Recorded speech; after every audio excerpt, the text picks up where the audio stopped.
Hey girl, hey guys, it's your girl Kim. Welcome to the podcast.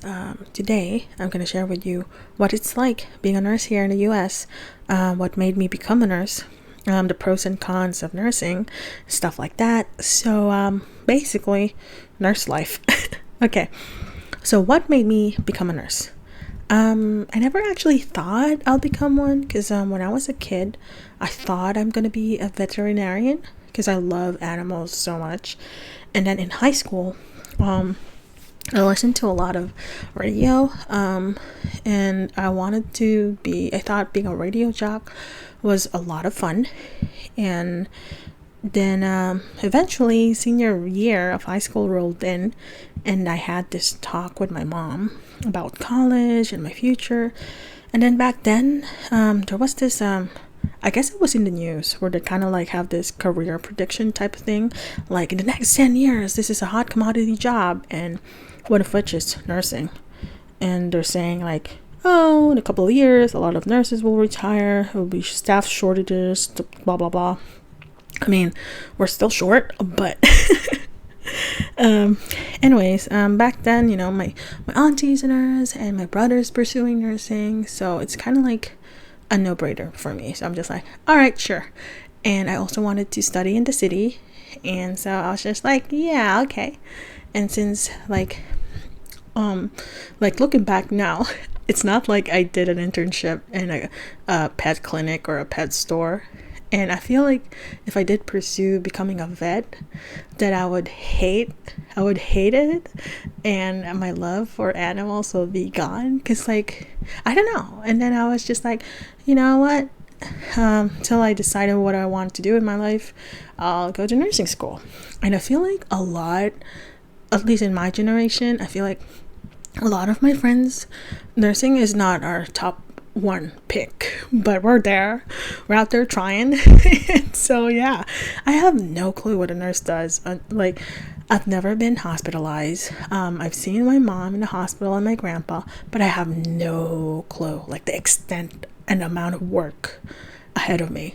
So yeah, that was fun. I'm gonna talk to you about what it's like being a nurse now.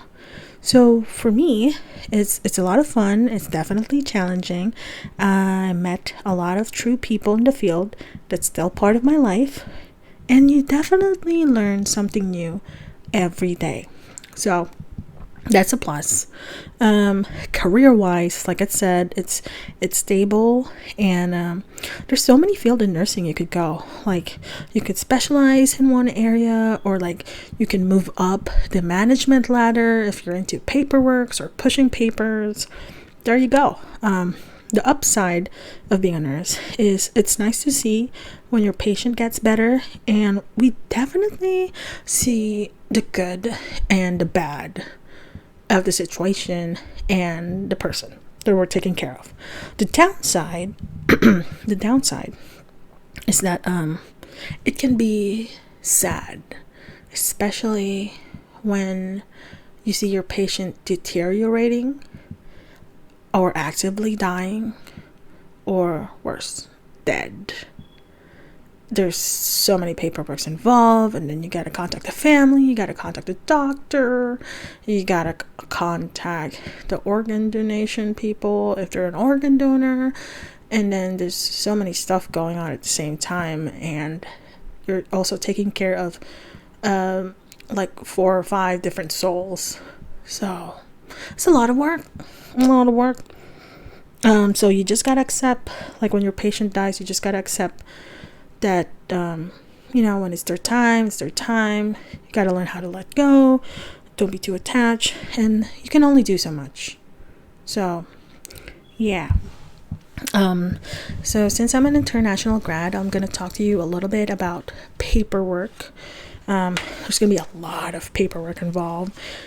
So yeah, even if your syllabus is in English, you studied in English, you speak in English, blah blah blah, the state still wants you to have your paperwork certified by an agency or a company. And then they'll contact your school, and of course you have to make sure you contact your school that they're processing your paperwork properly.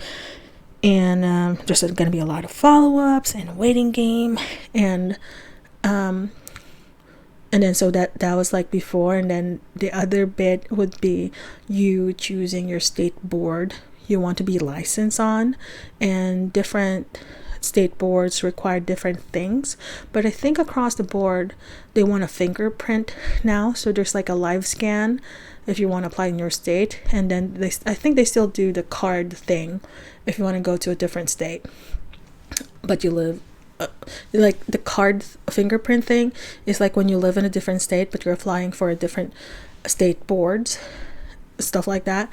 Then they're just gonna walk you through it. Just make sure you check on the requirements, read everything.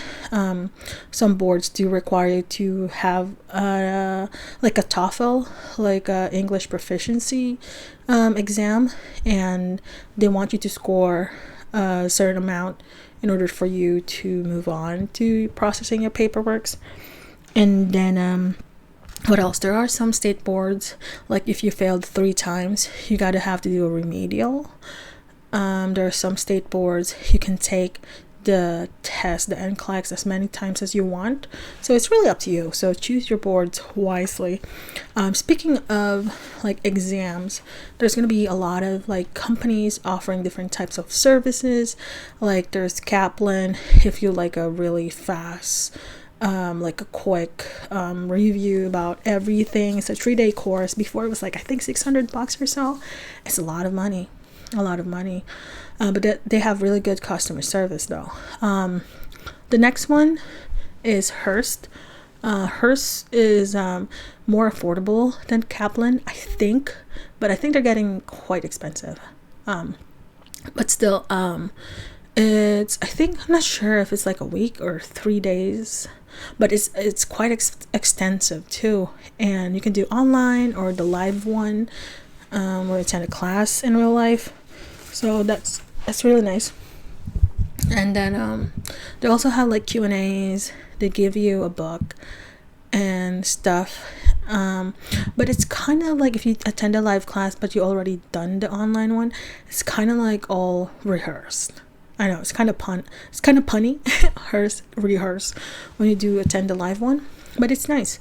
The most affordable one would be the what was that? The NCSBN. It's like a state board kind of review in a way. That's why it's affordable. I think it's $50 for a month. I'm not sure what's the rates now, but it's the most affordable one out there. You can, I think it's mostly online. I'm not sure if they have an app, but it's also very informative. But my favorite bit, I'll save my favorite bit later.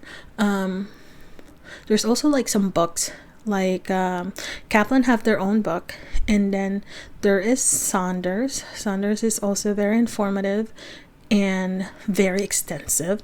I like their book. It's heavy though, but it's nice to know the steps and different topics extensively. It can be overwhelming. Also, they have like pictures, and if you want to do a certain nursing procedure, they will walk you through like step 1 to 10, how to do it, stuff like that. The book is kind of expensive, maybe like $40-50 a pop. So they have 2 books. One is like just the regular course alone, like all the systems and stuff, and the second book is just Q&As, like more question and answer type thing. And then so what else is there?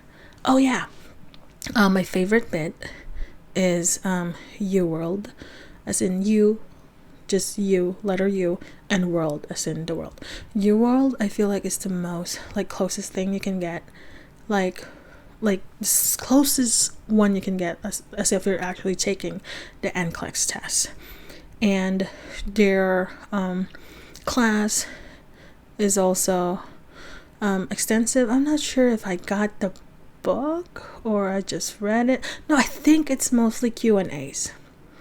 Yeah, I think it's mostly Q&As. Yeah. Really nice Q&As. I like how the way they formatted it. It's easy to understand and grasp the concept. And then ATI. That's my favorite book. You should have a favorite book, like you can read forever and ever and ever and not get bored of it. ATI, I'm gonna put all the links down below. ATI is like short and sweet, and then by the end of every topic there's a little bit of question and answers, and I use ATI alongside with UWorld, and for me that made me retain all the information. Also, one of my favorite book is a medical surgical book. I'm gonna put the link down below. I think it's by was it Karen Burke and two other people, but I'm gonna put all the links down below so you can have like your free resources down there. And then as far as buying books, I usually like buy the previous edition. Let's say the latest one is 6th edition. I will buy the 5th one because it's basically the same. It's just a different cover, a little bit more refined, but it's basically the same content. And I think I bought my MedSurg book at Amazon for like $5. It's a used book, but it's mostly unread. That's what I feel, or I think so. And then it's hardcover, and the pages are like a magazine cover. And so yeah, I actually love and appreciate that. So yeah, that's about reviews and paperwork are concerned. So by the end of it all, like after hearing all these process and paperwork and reading and so many tests involved, is it gonna be worth it? My friend, that is up to you. For me, it's absolutely worth it. And as long as you put the work in, focus, and not lose the sight of your goal, you'll make it. And this is just the beginning. I know. So many things happen, but it's just the beginning. Okay? Because once you pass your tests, it's a whole new world out there. You'll learn more as you go on the job. There are some hospitals actually who's offering a new grad nurse residency programs wherein you'll have a preceptor you follow for like I think 12 weeks, and they may or may not eat you alive. So just be prepared and put your best attitude forward.